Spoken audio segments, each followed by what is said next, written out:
We're flipping the calendar from February into March, and that means it's our last snow search of meteorological winter. Don't worry, we'll keep going. But welcome, everybody, to this week's snow search. I'm meteorologist Joe Martucci. Joined with me, my weather brother here, meteorologist Sean Sublette in Richmond. And Sean, it's like the light is kind of there at the end of the tunnel if you don't like snow.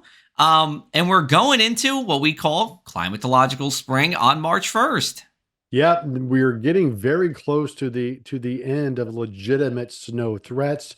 We do see a few things here or there you could kind of hang your hat on or draw straws, but man, it does not look good for snow lovers who are wanting a big old 6 to 12 inch thing. That looks less and less likely with spring around the corner. Now, for those who are new to Snow Search, what we do here every Wednesday, we look at snow and cold threats for the following weeks. So in this case, starting February 26th, these are broad outlooks for individual storms from North Carolina to New York, but we're not looking at very specific threats saying like, oh, it's going to snow this amount on this day in this place. We're just kind of getting a feel for their overall weather patterns. So before we look ahead, Joe, take us back to this little system we had a few days ago. Well, Sean, you say little system, but if you were in New Jersey, it was not Central a little Jersey system. special, buddy. Central Jersey It special. was. And Central Jersey exists for everyone watching on Snow Search. Thank you very much. Here's a look at our snow totals from this February 16th into the 17th system. We go into PA and New Jersey, and that was the real spot for snow, including that dark blue stretch where you see Bridgewater in New Jersey. That's Central Jersey. There 6 to 12 inches of snow. There were actually a few places that saw 13 inches of snow, and most of that came in 4 hours, Sean. Is actually a very heavy snow, 3, 4, or 5 inch per hour rates. In South Jersey, we generally saw 2 to 4 inches in my neck of the woods, but you do see that snow in New Jersey going into Pennsylvania here. And, we are getting into late February next week. There is still some snow on average that happens, but most of the season's behind us. If you just take a percentage of the amount of snow left in terms of the climatological average, it's 15 to 25% left of what we would see in a season. So here's a look at the amount of average snow after February 26th. Of course, if you're in upstate New York, March is just another month of winter for you. But when you get down towards Sean's neck of the woods, there we go, down in North Carolina, we're wrapping it up pretty quickly as we go into the last week of February and beyond. And like we're going to talk about here, it does look like next week, and to be honest with you, probably the week after that, it's going to stay on the more spring side here. I don't think we're done with winter yet, but we're staying on the spring side. So we'll go through the indexes here. This is the North Atlantic Oscillation. This is the big one that we talk about when it's positive, which is what we're expecting next week. It's a milder pattern with weaker storms around, and typically that means rain.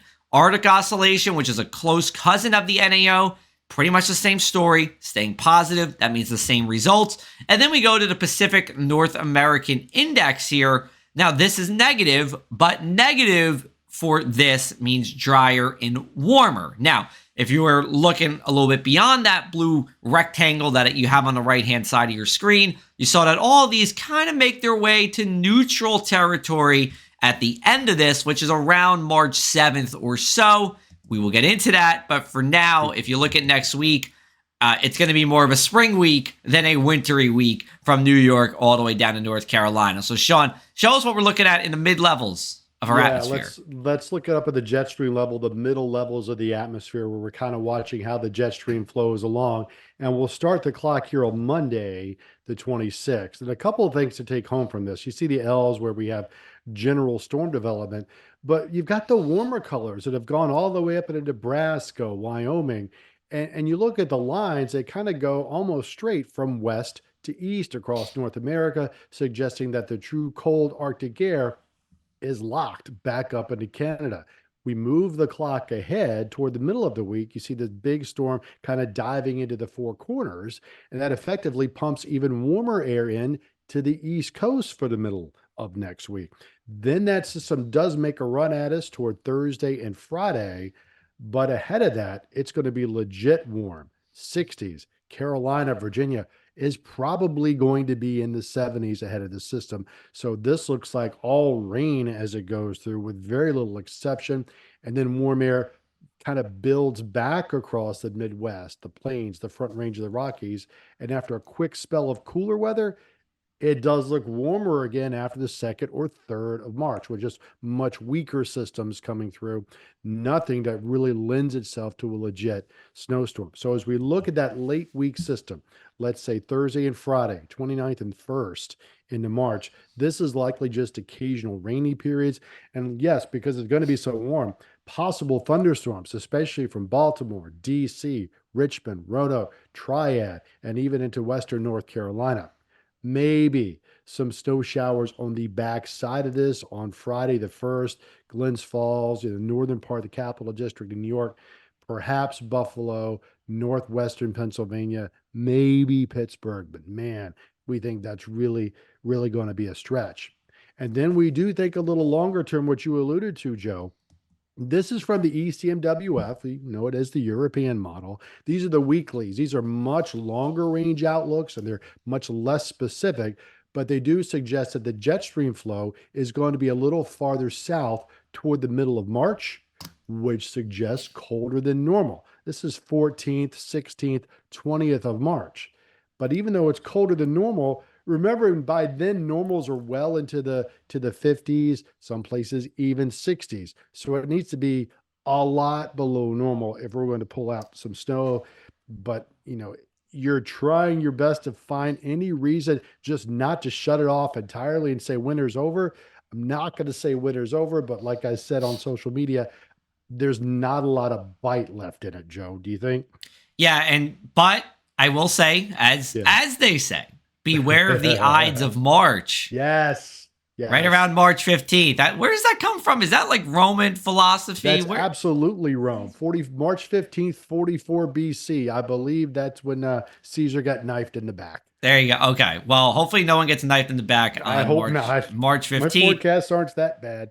Yes. But if, to Sean's point, even our low temperatures are pretty much above 32 from Carolina, at least up to PA and New Jersey. New York, a little bit of a different story. But it takes a lot for something to happen in the middle of March. So let's recap this. We are looking for it to be warmer than normal next week, without a doubt. Late week rain, some snow far north, March coming in like a lion. And then as we go into the middle of March, could we get a miracle here? It's March Madness during this period too, Sean. You get that 16/1. We've seen that over the past couple of years. If you follow college basketball, those 16 seeds over to 1. Can we do it? Certainly possible. We're not saying that's a definite, but at least we can entertain the possibility that winter isn't gone just yet, but it's certainly going to be gone next week for most of us here. So that being said, Sean, what is the one thing you are searching for, weather or otherwise? Spring training. There you go. They're getting used to and ready for baseball season. The other thing I will tell you, Joe, is that I saw somebody here in Richmond post on social media early today. The pollen is already out. It's not thick just yet, but the pollen here in Richmond is starting to show up on the cars. So it's getting to be that time of year. Well, not for us yet, but not for you, but the tissues. May the tissues be plentiful over the next couple of weeks for you, the Sean. Pollinating is on the way. Yes, the pollening's on the way. I'm actually going to do something that I searched for and I acquired it today. So how about this? Yes. Popeye's wings. So Popeyes, they're back. Love that chicken from Popeyes. Love that chicken from Popeyes. So I went to Popeyes today.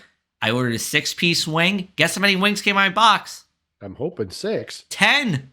10. Yeah. Wow. Paid the same price too. So shout out Popeyes for that. Really appreciate it. Dude, you were living right. I was living right. I have to say, I really like Popeyes wings. They are very crispy. They're not too oily. Like Popeyes is on the Mount Rushmore of my favorite wings of all time. Stuff to your mailbox, man, the way you're promoting this stuff.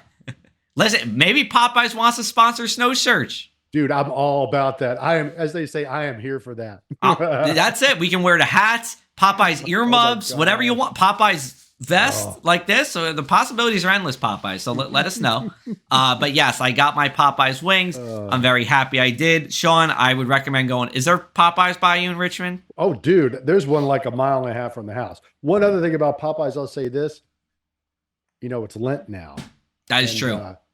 One of my favorite fish sandwiches is their fish sandwich too. Really? I love the way I love the seasoning on that fish sandwich, man. All right, Okay. I need to just stop. I'm getting hungry. Well, hey, listen, maybe on Friday we should all go. We'll go and compare our Popeyes experiences next week. We'll see. You never know what you get on Snow Search. All righty. All right, let's wrap it up here. We will be back with you next week with the Snow Search. We are planning on doing this for a couple more weeks. Yeah. As long as we think that winter is not over yet, we will continue to do Snow Search. So for Sean Sublette, I'm Joe Martucci. Thanks for watching, and we'll talk with you soon.